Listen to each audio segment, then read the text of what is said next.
अस्सलाम वालेकुम स्टूडेंट, उम्मीद है कि आप सब खैरियत से होंगे। इससे पहले जो हमने लास्ट लेक्चर में डिस्कस किया था वो था कार्डाइड एंड नमकैन और उसके क्वेश्चंस जो हमने सेकंड लास्ट लेक्चर में डिस्कस किए थे। आज जो हम डिस्कस करने जा रहे हैं वो है पैरामेट्रिक इक्वेशंस।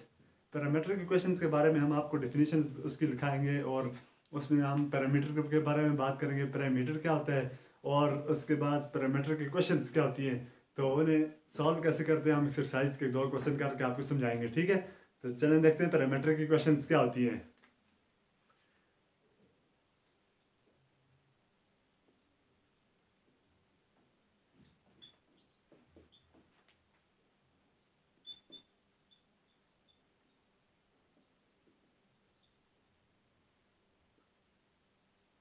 पैरामीट्रिक इक्वेशन से पहले हम बात करेंगे, जो इससे पहले हम पढ़ते थे simple equation. For example y equal to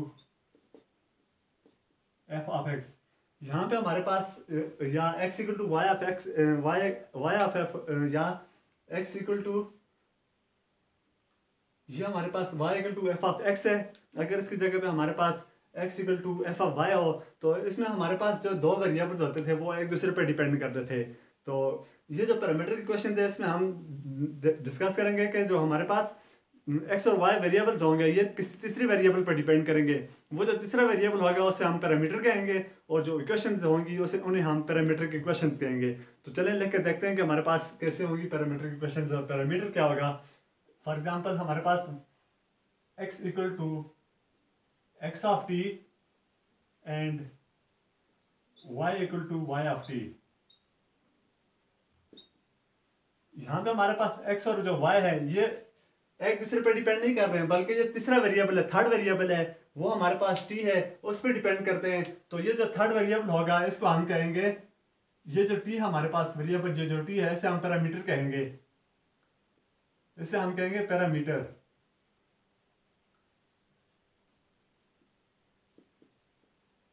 और ये जो इक्वेशंस है इन इक्वेशंस को हम कहेंगे पैरामीटर। इन इक्वेशंस आर कॉल्ड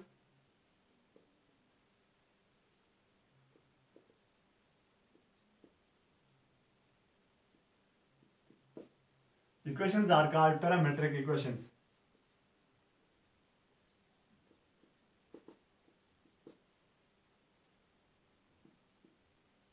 ये जो इक्वेशंस है हमारे पास वो हमारे पास कौन सी इक्वेशन है, पैरामेट्रिक इक्वेशंस। तो यहाँ पे हम एक फॉर एग्जांपल हमारे पास कोई फॉर एग्जांपल हमारे पास कोई इक्वेशंस है।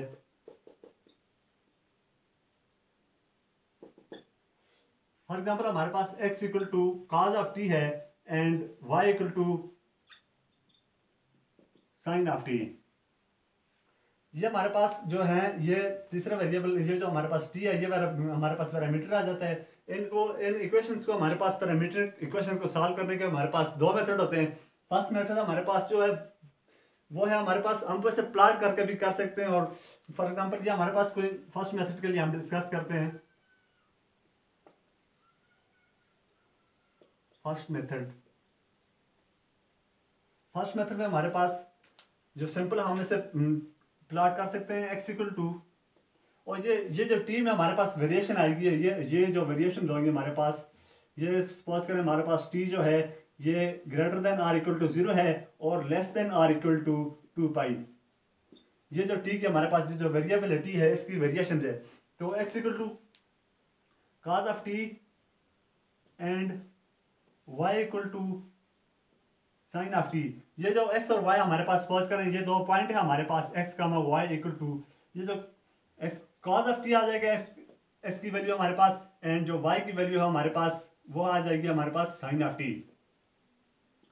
यहाँ पे हम इसकी जो वेरिएशन है वो हम अगर यहाँ पे पुट करके देखें तो हमारे पास क्या बनता है। ये असल में हमारे पास ये जो यूनिट सर्कल की हमारे पास इक्वेशंस होती हैं, यूनिट सर्कल हम यहाँ ड्रा करते हैं। अगर ये हमारे पास, हाँ यहाँ पे टी की वैल्यू अगर हम 0 पुट करते हैं तो cos 0 हमारे पास 1 होता है। सपोज करें ये 1 हमारे पास यहाँ पे आएगा और जो साइन 0 साइन हमारे पास 90 जो है वो 1 होता है और साइन 0 हमारे पास 0 होता है। तो ये अप्रोक्सीमेटली हमारे पास 1 यहाँ पे आएगा क्योंकि साइन जो है sine 2 pi sine pi by 2 और साइन 90 हमारे पास 1 होता है। और ये जो काज में हमारे पास काज पाई जो होता है वो हमारे पास -1 होता है, और यहाँ पे साइन जो है साइन टी 270 आर 3π/2 ये हमारे पास -1 होता है। यहाँ पे अगर हम इसका ड्रा करें सर्कल तो ये हमारे पास ये एक रफ सा सर्कल हमने ड्रा किया है। परफेक्ट सर्कल तो नहीं बन सकेगा, लेकिन ये हमारे पास यूनिट सर्कल होगा। ये जो यूनिट सर्कल है इस तरह हम इसको प्लॉट करके भी ड्रा कर सकते हैं। इसका जो दूसरा मेथड है उसके बारे में हम डिस्कस करते हैं कि दूसरा मेथड हमारे पास क्या होता है। अब हम यहाँ पे डिस्कस करते हैं second method.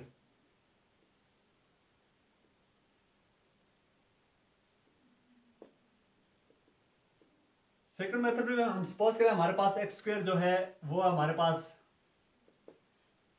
cos square of T के इक्वल है, और जो वाई स्क्वायर है वो हमारे पास साइन स्क्वायर ऑफ टी के इक्वल है। तो यहाँ पे अगर हम इसे इन इक्वेशंस को कंबाइन करें, यहाँ पे इस मेथड में हम ये जो टी है इसको एलिमिनेट करेंगे। इस टी को एलिमिनेट करने के लिए हम इन दोनों इक्वेशंस को कंबाइन करेंगे। X square plus Y square equal to cos square of T plus sine square of T. जैसे कि आप बहुत अच्छी तरह जानते हैं cos स्क्वायर ऑफ टी और साइन स्क्वायर ऑफ टी ये हमारे पास 1 के इक्वल होता है, तो ये हमारे पास X square plus Y square equal to 1। ये जो इक्वेशन है, ये जो फॉर्म आई है, ये हमारे पास जो है सर्कल को रिप्रेजेंट करती है। कौन सा circle? This equation represent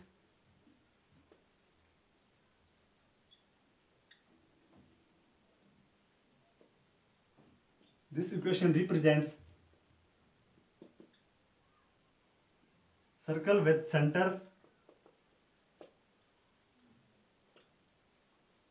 at origin। ये जो हमारे पास इक्वेशन है रिप्रेजेंट करती है सर्कल को जिसके ओरिजिन सेंटर का जो सेंटर जो है वो ओरिजिन होता है, जिसका सेंटर हमारे पास इसका ओरिजिन होता है।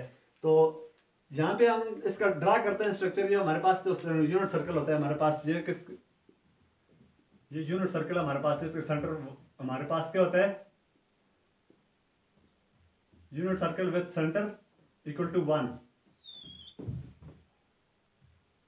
ये हमारे पास सर्कल है जिसके सेंटर हमारे पास जो है वो हमारे पास 1 के इक्वल है। तो ये हमारे पास पैरामीट्रिक इक्वेशंस आ जाती हैं और उनको सॉल्व कैसे करते हैं तो ये हमने देख लिया। इसके बाद हम ओरिएंटेशन ऑफ पैरामीट्रिक इक्वेशंस और डायरेक्शन ऑफ पैरामीट्रिक इक्वेशंस देखते हैं कि डायरेक्शंस क्या होंगी हमारे पास, उसकी ओरिएंटेशन क्या होगी।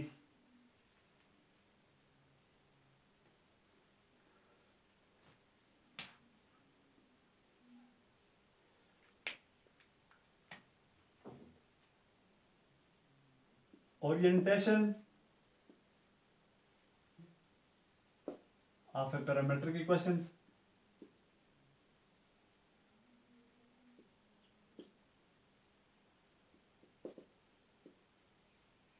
are directions of parametric equations।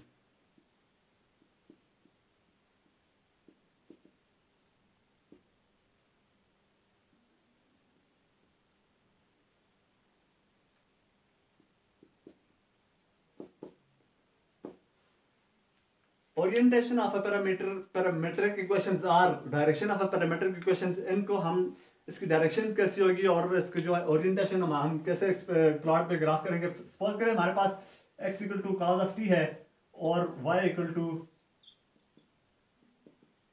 Sign of t है। ये आप जानते हैं कि हमारे पास यूनिट सर्कल को रिप्रेजेंट करती है। ये हमारे पास यूनिट सर्कल है।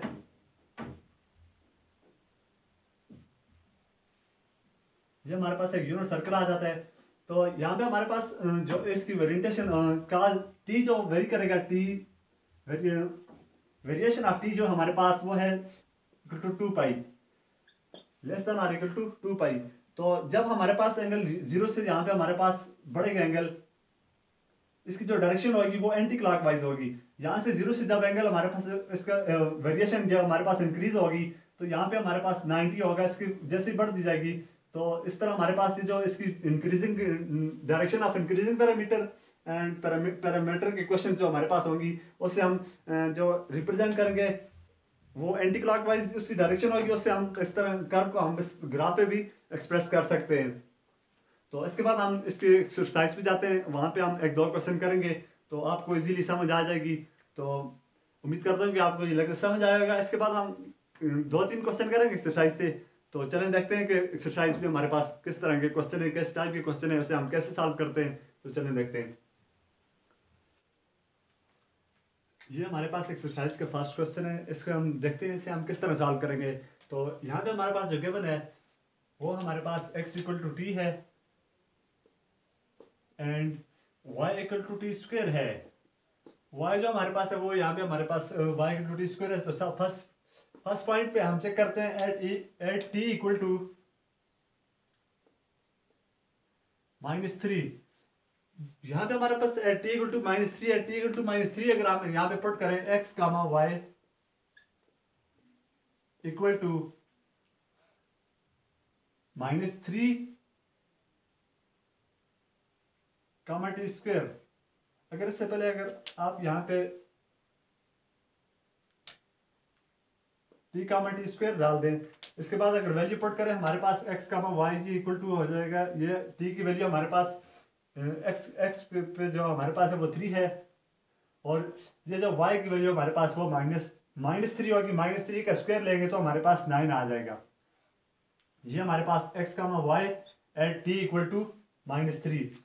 तो नेक्स्ट हम देखते हैं एट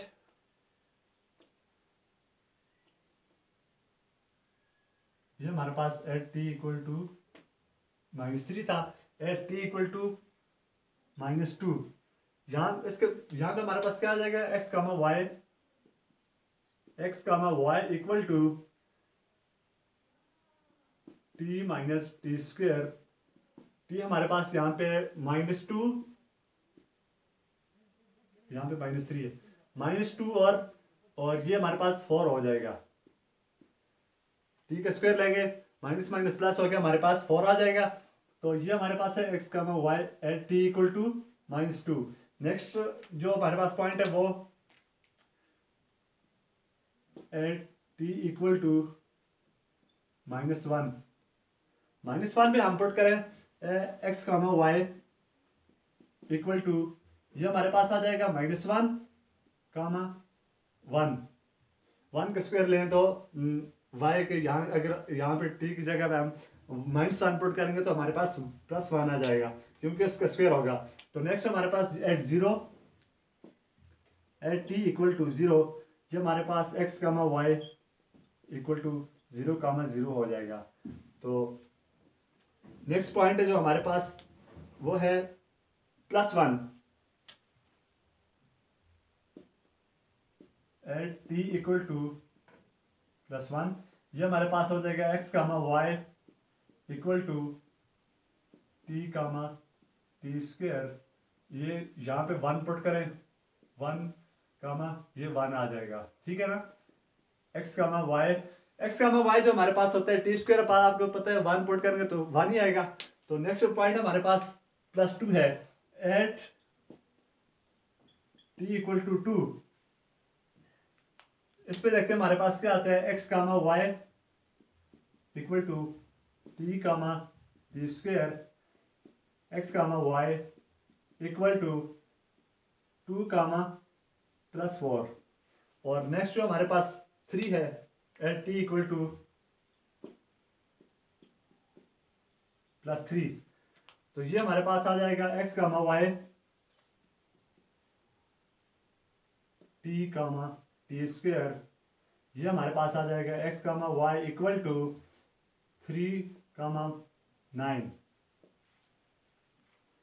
तो इसके लिए अब हम ग्राफ स्केच करते हैं। ये हमारे पास जो वैल्यू आई है इन वैल्यू को हम पुट करेंगे, हमारे पास जो ग्राफ बनेगा वो क्या बनता है, कौन सी कर्व बनती है, उसके लिए हम देखते हैं। ये वैल्यू पुट करके देखेंगे हमारे पास क्या जो है कर्व, हमारे पास क्या गिवन कर्व कौन सी बन रही है हमारे पास, ठीक है।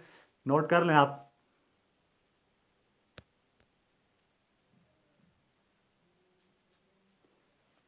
अब जो हमारे पास वैल्यू आई थी जब हमने -3 पुट किया था तब हमारे पास जो -3 और 9 आया था, -3 और 9 आया है। और जब हमने +3 पुट किया तब हमारे पास +3 और +9 आया था। उसके बाद जब हमने -2 पुट किया है तो हमारे पास -2 कामा 4 आया है। और जब +2 पुट किया हमने 2 कामा +4 आया है। और जब हमने 1 पुट किया है तो -1 कामा 1 और जब हमने 1 पुट किया है +1 तो 1 कामा 1 आया है। ये जो जब हमने जीरो पुट किया तो हमारे पास 0, 0 आ रहा है। तो ये हमारे पास एक पैराबोला बन रहा है जब हमने इसे स्केच किया है। तो उम्मीद है कि आपको समझ आई होगी, इजी से है। तो इस तरह सबसे पहले हमने जो है उसकी डिफिनेशंस पढ़ी है, और उसके बाद पैरामीटर कर्व को किस तरह सॉल्व करते हैं, इसके दो मेथड हमने डिस्कस किए। तो नेक्स्ट लेक्चर में इंशाल्लाह हम इससे अगला क्वेश्चन डिस्कस करेंगे। तो तब तक अपना ख्याल रखें और प्रैक्टिस करें, प्रैक्टिस मोस्ट इंपॉर्टेंट चीज़ है। ठीक है, तो थैंक यू, मिलते हैं नेक्स्ट लेक्चर में।